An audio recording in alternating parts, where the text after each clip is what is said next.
आज की कहानी दिखावा विनोद कुमार जैसे ही दुकान में घुसे, दुकान के मालिक बृजमोहन ने उन्हें आदर से बिठाया और उनके मना करने के बावजूद लड़के को चाय लेने के लिए भेज दिया। उसके बाद बृजमोहन ने पूछा, कहिए विनोद बाबू, क्या सेवा करूं? विनोद कुमार ने कहा कि एक ऊनी शॉल या चद्दर दिखलाइए।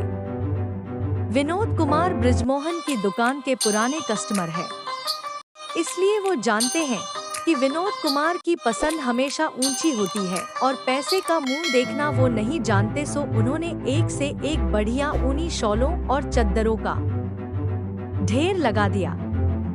विनोद कुमार ने शॉलों और चद्दरों की क्वालिटी को देखते हुए कहा, बृजमोहन भाई, इतनी हैवी नहीं, कोई हल्की सी शॉल या चद्दर दिखलाइए।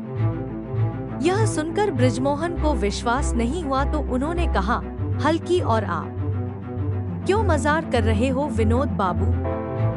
भला हल्की शॉल का क्या करेंगे आप? विनोद कुमार ने कहा, ऐसा है बृजमोहन भाई, हमारी बहन उर्मिला है ना, उसकी सासू शांति देवी के लिए भिजवानी है। उन्होंने कई बार मुझसे कहा है कि विनोद बेटा, मुझे एक अच्छी सी गरम चद्दर लाके दे, तेरी पसंद बड़ी अच्छी होती है।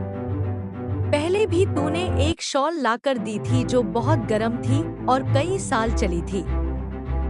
अब बृजमोहन ने सामने फैली हुई शॉल और चद्दरों के ढेर को एक तरफ सरकाकर कुछ मीडियम किस्म की शॉलें खोल दी। विनोद कुमार ने निषेधात्मक मुद्रा में सिर हिलाते हुए कहा कि और दिखलाओ। बृजमोहन हैरान था पर ग्राहक की मर्जी के सामने लाचार भी। उसने सबसे हल्की शॉलों का बंडल खोला और शॉलें विनोद कुमार के सामने फैला दी। विनोद कुमार ने 450 रुपए की एक शॉल चुन ली और उसे पैक करवा कर घर ले आए और उसी दिन शाम को उसने वो शॉल बहन की सासू को भिजवा दी। शॉल पाकर शांति देवी बड़ी खुश हुई। बात ये नहीं थी कि शांति देवी के घर में किसी चीज की कमी थी या उसके बेटे बहू उसके लिए कुछ लाकर नहीं देते थे, पर वो अपने रिश्तेदारों पर भी अपना हक समझती और जताती रहती थी। विनोद पर तो वह और भी ज्यादा हक जताती थी, क्योंकि विनोद उसे अच्छा लगता था। लेकिन विनोद की भेजी हुई शॉल वो 5-7 बार ही ओढ़ पाई होंगी कि एक दिन रात के वक्त उसके सीने में तेज दर्द हुआ और 2 दिन बाद ही रात 12-12:30 बजे के आसपास वो इस संसार से सदा के लिए विदा हो गई। उनकी अंत्येष्टि के लिए अगले दिन दोपहर 12 बजे का समय निश्चित किया गया। सुबह सुबह बृजमोहन अपनी दुकान खोल ही रहे थे कि विनोद कुमार वहां पहुंचे और कहा, भाई उर्मिला की सास गुजर गई है, एक चद्दर दे दो। बृजमोहन ने बड़े अफसोस के साथ कहा, ओह, अभी कुछ दिन पहले ही तो आप उनके लिए गरम शॉल लेकर गए थे, कितने दिन ओढ़ पाई बेचारी।